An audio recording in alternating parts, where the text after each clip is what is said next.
आज 16 जनवरी 2023 को अररिया जिला में AMAI पार्टी का कॉन्फ्रेंस रखा गया, जिसमें पार्टी के प्रदेश अध्यक्ष अख्तरुल ईमान आए और मौके पर कई सदस्यों ने सदस्यता ग्रहण की। इस मौके पर पार्टी नेता ने कहा कि ये पार्टी गरीब दलित की पार्टी है, जो अंबेडकर जी का बहुत बड़ा योगदान है और दलितों को आगे बढ़ाने में हमारी पार्टी सहयोग कर रही है। उन्होंने कहा कि कुछ राजनेताओं और पार्टियों में जनता पर जातिवाद पर राजनीति कर दलित को बहुत दूर पीछे छोड़ दिया है, जिस कारण आज दलित चाहे मुस्लिम से हों या हिंदू से हों, उन्हें सही जगह नहीं मिल पाती है। कुछ राजनेता जातिवाद तरह तरह के मुद्दे को लेकर दलितों को हमेशा पीछे देखने का काम किए हैं। खास करके हिंदू दलित जाति में अगर वो किसी बड़ा मन के मंदिर या किसी अच्छे मंदिर चले जाएं तो उन मंदिरों को बुलाया जाता है, लेकिन उनको बढ़ने का काम करने में जातिवाद के नाम पर हमेशा वोटिंग करवाने का काम करते हैं, एक दूसरे से लगवाने का काम करते हैं। इसीलिए मैं कहता हूं कि ये पार्टी हिंदू मुस्लिम पार्टी है, जो दबे कुचले लोगों को लेकर चलने का काम करती है और हमेशा एक प्लेटफॉर्म पर रहने का काम करती है। मैं तो ये कह रहा हूँ कि दलित परिवारों को अच्छा मान सम्मान मिले, अच्छा जगह मिले। मैं ये नहीं कहता हूँ कि मुझे मुख्यमंत्री या प्रधानमंत्री बनने का सपना है। तो वहीं आज सदस्यता ग्रहण करने वालों में अररिया जिले के लड्डू भैया ने पहले सदस्यता ग्रहण की और अन्य लोगों ने सदस्यता ग्रहण की। फूल मालाओं से सभी का स्वागत किया गया। मंच पर उपस्थित पासवान जाति के लोग उपस्थित थे। कई दलित महिलाएं भी सदस्यता ग्रहण की।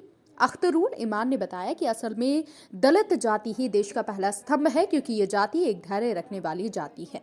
ने एक बड़े अहम मौजू पर Dalit and Muslim Dalit minority leadership challenges and solution, इस पर इन लोगों ने एक सेमिनार किया। उसी पर शामिल होने के लिए हम लोग को मौका मिला और एक ऐसा मौजू है जिस पर नगर नगर डगर डगर बस्ती बस्ती बात होनी चाहिए। आज़ादी के 75 साल हो गए। लाल किला की फसील पर बैठा हुआ मुसलमान आज दलितों के सफ में आ गया है और दलित भाइयों को यकीन दिलाया गया था कि देश आज़ाद होगा तो आपको भी हक मिलेगा, चाहे राजा का बेटा हो या मेहतर की संतान, सबको मिलेगा अवसर एक समान। इन 75 सालों में दलितों का शोषण हुआ, उनको सम्मान नहीं मिला।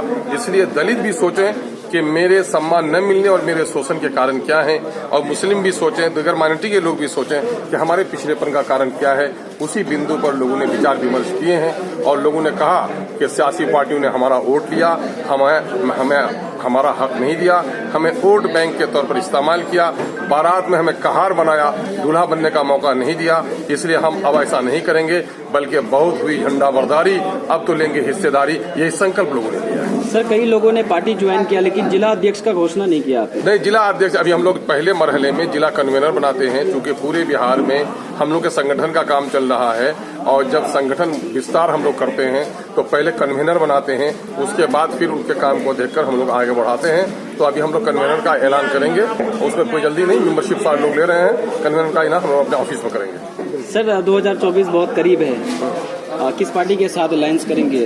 हम लोगों के दिल भी खुले हुए हैं, दरवाजे भी खुले हुए हैं। 2019 में भी हम लोगों ने कहा था कि अगर देश में मनहूस साया है बीजेपी का, इस मनहूस साया से लोगों को निकलना चाहिए। उसके लिए बिहार में कोई एक ऐसी पार्टी नहीं है जो दमखम रखती हो। लाइक माइंडेड पार्टियों का एक समूह बनना चाहिए। हम लोगों ने कोशिश की और कुछ लोगों को लेकर हम लोगों ने पिछला असेंबली इलेक्शन लड़ा भी था, लेकिन अभी जो महागठबंधन के लोग हैं, महागठबंधन के लोग वो चाहते हैं कि गठबंधन बने, लेकिन दलितों को लीडरशिप न मिले, तो उस पर वो अभी सोचे हुए हैं। हम अपनी अलग नई राह निकालें।